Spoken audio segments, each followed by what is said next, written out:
New Yorkers often find themselves on the road to nowhere fast. Slow speeds, frequent stops, and crippling congestion are all part of the Manhattan driving experience.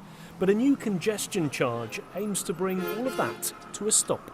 I do think that charging for a certain behavior will adjust that behavior. Manhattan has 1.5 million people enter every day, which is a large number, and it cannot sustain a higher number of people driving in by themselves. The proposal recommends a daily charge of $11.50 for cars and $25 for trucks.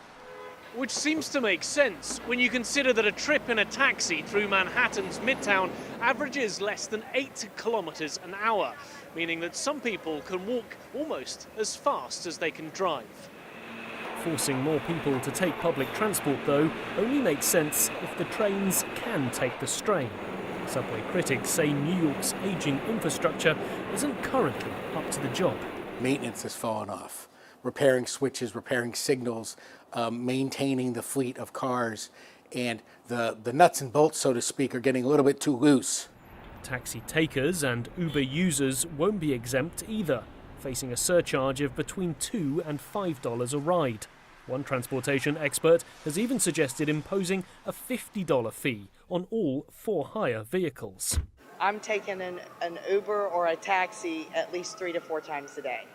So that would be $12 a day for me, or $9 to $12 a day. So no, I would have to use the subway. I don't think it's gonna do kind of anything to the traffic of the city. Overall fee for each car coming in and out of the city, I don't think that's reasonable.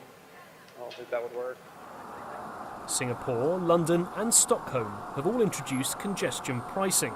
But despite these successes, there might be another roadblock to bringing the scheme to the US. All of those are examples that we can learn from. Unfortunately, Americans don't like learning lessons from other people. They prefer to solve the problem on their own.